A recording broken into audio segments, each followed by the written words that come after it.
अरुणाचल प्रदेश में राष्ट्रपति शासन विवाद में एक नया मोड़ आ गया है। अरुणाचल प्रदेश के राज्यपाल ने राष्ट्रपति शासन पर अपनी रिपोर्ट भेजी थी, जिसमें कहा था कि गोहत्या के चलते कानून व्यवस्था का सवाल खड़ा हो गया है।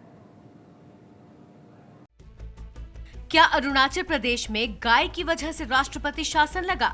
ये सवाल इसीलिए क्योंकि राष्ट्रपति शासन पर कानूनी लड़ाई के दौरान कोर्ट में एक हैरान करने वाली रिपोर्ट का खुलासा हुआ है। खुलासा यह है कि अरुणाचल प्रदेश के राज्यपाल ज्योति प्रसाद राजखोवा ने गो हत्या की वजह से राज्य में कानून व्यवस्था के बिगड़ने का हवाला देते हुए राष्ट्रपति शासन की सिफारिश की थी।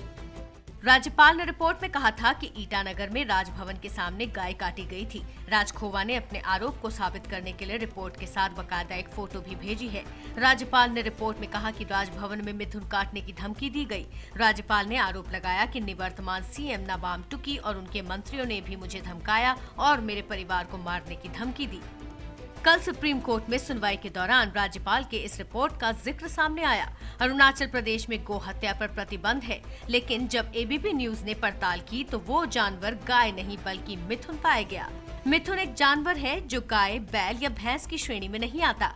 अरुणाचल प्रदेश में मिथुन का गाय से भी ज्यादा महत्व है। अरुणाचल प्रदेश में किसी की आर्थिक स्थिति का अंदाजा इस बात से लगाया जाता है कि उनके पास कितने मिथुन हैं, लेकिन मिथुन के मांस को अरुणाचल प्रदेश के लोग इस्तेमाल करते हैं। सबसे पहले मैं ये आपका जानकारी देना चाहूंगा कि अरुणाचल प्रदेश में जो मिथुन है उसको एक सेक्रेड एनिमल जैसा उसको माना जाता है।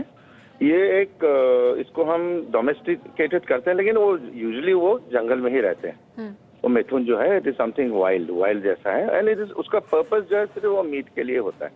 वो जो इट इज नॉट फॉर वो मिल्क पर्पस या एनी अदर, उसको प्लाविंग वगैरह के लिए भी यूज नहीं होता है। It is only use for, तो उसमें वो गौ हत्या वाला बात उसमें नहीं आएगी। हालांकि कांग्रेस आरोप लगा रही है कि राज्यपाल ज्योति प्रसाद राजखोवा ने बीजेपी की वफादारी निभाते हुए राज्य में राष्ट्रपति शासन की सिफारिश की थी।